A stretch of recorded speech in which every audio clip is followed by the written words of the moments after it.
ഭൂമി തരംമാറ്റല് fees നിർണയത്തിൽ അശാസ്ത്രീയതയുണ്ട്. Siraj daily പ്രസിദ്ധീകരിച്ചത്. പൊതുഖജനാവിലേക്ക് കൂടുതൽ പണമെത്തിക്കാനാണ് സർക്കാർ ഭൂമിയുടെ ന്യായവിലയും അതുവഴി രജിസ്ട്രേഷന് ഫീസും വർദ്ധിപ്പിക്കുന്നത്. പൊതുസമൂഹത്തിന്റെ ജീവിത സാഹചര്യം പരിഗണിക്കാതെ ഭൂമിയുടെ ന്യായവിലയിൽ അടിക്കടി വർധന വരുത്തുന്നത് വിപരീത ഫലമാണുണ്ടാക്കുക. ഒരു നീതിന്യായ കോടതിയിൽ നിന്ന് പ്രതീക്ഷിച്ചതല്ല ഭൂമി തരംമാറ്റലുമായി ബന്ധപ്പെട്ട് കഴിഞ്ഞ ദിവസം സുപ്രീംകോടതിയിൽ നിന്നുണ്ടായ ഉത്തരവ്.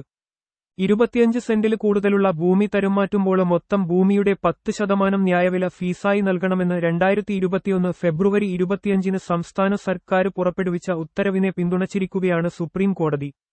സർക്കാർ ഉത്തരവ് നേരത്തെ ഹൈക്കോടതി റദ്ദാക്കിയിരുന്നു. മുഴുവന് ഭൂമിക്കും ഫീസ് നൽകണമെന്ന ഉത്തരവ് അന്യായമാണെന്നും 25 സെന്റ് വരെയുള്ള ഭൂമി തരംമാറ്റലിന് ഫീസ് ഇളവ് നൽകിയ സാഹചര്യത്തിൽ അതിൽ കൂടുതൽ വരുന്ന ഭൂമിക്ക് മാത്രം ഫീസ് ഈടാക്കുകയാണ് ന്യായമെന്നും ചൂണ്ടിക്കാട്ടിയാണ് ഹൈക്കോടതി സർക്കാർ ഉത്തരവ് തള്ളിയത്. ഈ ഹൈക്കോടതി വിധി റദ്ദാക്കിയാണ് ജസ്റ്റിസുമാരായ സഞ്ജയ് കരോളും മൻമോഹനും അടങ്ങുന്ന സുപ്രീം കോടതി ബഞ്ച് സർക്കാർ ഉത്തരവിനെ ശരിവച്ചത്. സർക്കാർ വിജ്ഞാപനമനുസരിച്ച് 25 സെന്റിൽ അല്പം കൂടുതലുണ്ടെങ്കിൽ അഥവാ 4 സെന്റോ 1/2 സെന്റോ അധികമുണ്ടെങ്കിൽ പോലും മൊത്തം ഭൂമിയുടെയും ന്യായവിലയുടെ 10% ഫീസ് അടക്കണം. ഇത് അന്യായമാണ്. ചെറുകിട ഭൂവുടമകളെ സഹായിക്കാനാണ് തണ്ണീർത്തട സംരക്ഷണ നിയമത്തില് ഭൂമി തരംമാറ്റലുമായി ബന്ധപ്പെട്ട് സർക്കാർ ഇളവ് നൽകിയതെന്നും ഇത് 25 സെന്റിൽ കൂടുതലുള്ളവർക്ക് നൽകാനാകില്ലെന്നുമാണ് സർക്കാർ ന്യായവാദം. 25 സെന്റിൽ കൂടുതലുള്ളവരെല്ലാം വൻകിട ഭൂവുടമകളാണെന്നാണോ സർക്കാർ പറയുന്നത്? റവന്യൂ രേഖകളിൽ പുരയിടം എന്ന് രേഖപ്പെടുത്തിയ ഭൂമിക്ക് വില കൂടുതൽ വരുന്നതിനാൽ അത് വാങ്ങാൻ കഴിവില്ലാത്ത പാവപ്പെട്ടവനും സാധാരണക്കാരനുമാണ് വീടുവെക്കാനും മറ്റും തണ്ണീർത്തടങ്ങൾ വാങ്ങി ഭൂമി തരംമാറ്റത്തിന് അപേക്ഷിക്കുന്നത്.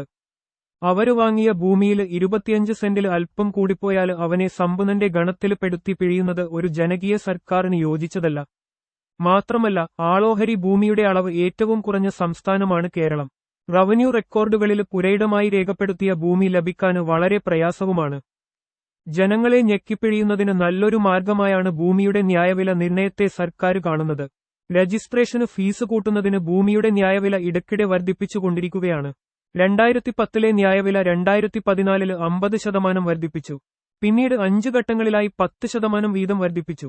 ഏറ്റവും ഒടുവിൽ 2023 ഏപ്രിൽ 1 20% വർധന വരുത്തിയത്. കഴിഞ്ഞ 15 വർഷത്തിനിടെ 220% ന്യായവില വർദ്ധിപ്പിച്ചു. 2010 ന്യായവിലയുടെ 220% ഇപ്പോഴത്തെ വില. നിലവിലെ രാജ്യത്ത് ഏറ്റവും കൂടുതൽ ഭൂമി രജിസ്ട്രേഷന് നിരക്ക് കേരളത്തിലാണ്. അതേസമയം കോവിഡ്, ബഫർ സോണ്, ഗൾഫ് പ്രതിസന്ധി തുടങ്ങിയ കാരണങ്ങളാല് ഭൂമിയുടെ വിലയിൽ സമീപകാലത്ത് വർധനവുണ്ടായിട്ടില്ല. വിപണി വിലയേക്കാൾ സർക്കാർ നിശ്ചയിച്ച ന്യായവില കൂടുതലായതിനാൽ പലരുടെയും ഭൂമി കൈമാറ്റം ചെയ്യാനാകാതെ വെറുതെ കിടക്കുന്നു. പൊതുഖജനാവിലേക്ക് കൂടുതൽ പണമെത്തിക്കാനാണ് സർക്കാർ ഭൂമിയുടെ ന്യായവിലയും അതുവഴി രജിസ്ട്രേഷന് ഫീസും വർദ്ധിപ്പിക്കുന്നത്.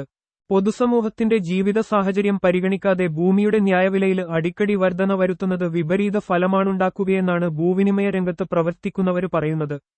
ഭൂമി കൈമാറ്റവും രജിസ്ട്രേഷനുകളുടെ എണ്ണവും കുറയാനും ഈനത്തിലുള്ള നികുതി വരുമാനം കുറയാനും ഇതിടയാക്കും. ന്യായവിലയും രജിസ്ട്രേഷന് ഫീസും കുറച്ച് ഭൂമിയുടെ ക്രയവിക്രയം കൂട്ടാനുള്ള നടപടികളാണ് സർക്കാർ സ്വീകരിക്കേണ്ടത്. സംസ്ഥാനത്ത് ഭൂമിയുടെ ന്യായവില നിശ്ചയിക്കുന്ന രീതിയും ശാസ്ത്രീയമല്ലെന്ന് ചൂണ്ടിക്കാണിക്കപ്പെടുന്നു. നഗരം, ഗ്രാമം എന്നിവയെ മാനദണ്ഡമാക്കിയാണ് മുഖ്യമായും ന്യായവില നിർണയം. എന്നാൽ ഓരോ പ്രദേശത്തിന്റെയും വികസന പ്രവർത്തനങ്ങളെ അടിസ്ഥാനമാക്കിയാണ് ഭൂമിയുടെ വില ഉയരുന്നതും താഴുന്നതും. ഒരു ഗ്രാമപ്രദേശത്തുകൂടെ ദേശീയപാത കടന്നുപോകുന്നുണ്ടെങ്കിൽ സ്വാഭാവികമായും അതിന്റെ സമീപ പ്രദേശങ്ങളിലെ ഭൂമിവില ഉയരും. നഗരങ്ങളിൽ നല്ല റോഡുകൾ ഇല്ലാത്ത പ്രദേശങ്ങളിൽ കുറയുകയും ചെയ്യും. ന്യായവിലയുടെ മാനദണ്ഡം തിരുത്തണമെന്നാണ് വിദഗ്ധപക്ഷം.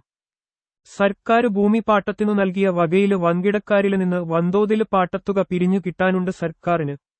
കുടിശ്ശിക തീർക്കാത്തവരുടെ പാട്ടം റദ്ദ് ചെയ്ത് ഭൂമി തിരിച്ചുപിടിക്കുന്നതിനും കുടിശ്ശിക പിരിച്ചെടുക്കുന്നതിനും റവന്യൂ റിക്കവറി നിയമപ്രകാരം നടപടി സ്വീകരിക്കുമെന്ന് ധനമന്ത്രി ഇടയ്ക്കിടെ പ്രസ്താവിക്കാറുണ്ടെങ്കിലും ഇത്തരം സമ്പന്നരുടെയും ഉന്നതരുടെയും മേല് നടപടി സ്വീകരിക്കാൻ ബന്ധപ്പെട്ടവർ ഇതുവരെയും ആർജവം കാണിച്ചിട്ടില്ല. അത്തരക്കാരാണ് പാർട്ടി ഫണ്ടുകളുടെ സ്രോതസ് എന്നതു തന്നെ കാരണം. അതേസമയം പാവപ്പെട്ടവനെ ചൂഷണം ചെയ്യാൻ എളുപ്പമാണ്. ബന്ധപ്പെട്ടവർക്ക് ഒന്നും നഷ്ടപ്പെടാനില്ല. വർഷങ്ങളായി തരിശായി കിടക്കുന്ന നിലങ്ങളും തണ്ണീർത്തടങ്ങളും ഉപയോഗപ്രദമാക്കുകയാണ് തരംമാറ്റലിലൂടെ സാധ്യമാകുന്നതെന്ന വസ്തുത കണക്കിലെടുത്ത് ഇക്കാര്യത്തിൽ സാധാരണക്കാരോട് ഉദാരനയം സ്വീകരിക്കേണ്ടതുണ്ട്.